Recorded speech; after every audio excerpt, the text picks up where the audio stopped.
Bhayavadar railway સ્ટેશનના ગરનાળામાં 12 માસ રહેતા ગટરના ગંધાતા પાણીથી લોકો પરેશાન।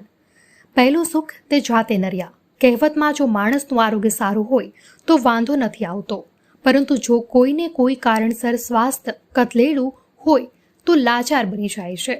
સરકાર લોકોની સુખાકારી માટે દરેક ગ્રામ પંચાયત, નગરપાલિકા અને મહાનગરપાલિકાઓને ગ્રાન્ટ તો ફાળવે છે, પરંતુ જો સુચારું આયોજન ન હોય તો લોકોના આરોગ્ય જોખમાય છે।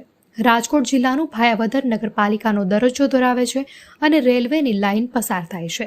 ત્યાં ગામમાં જવાના રસ્તા પર ટ્રેકની નીચે આવેલ ગરનાળામાં ખોડિયારનગર તરફ જવાના કાચા માર્ગની બાજુએ છેલ્લા કેટલાક સમયથી અહીંથી પસાર થતી ગંધાતા પાણીના નિકાલ માટેની ગટર લાઇન તૂટેલ હોવાથી પાણીનો નિકાલ થતો ન હોવાથી વાહન ચાલકો, રાહદારીઓ અને આજુબાજુના રહેવાસીઓ ત્રાહિમામ પોકારી ઉઠે છે।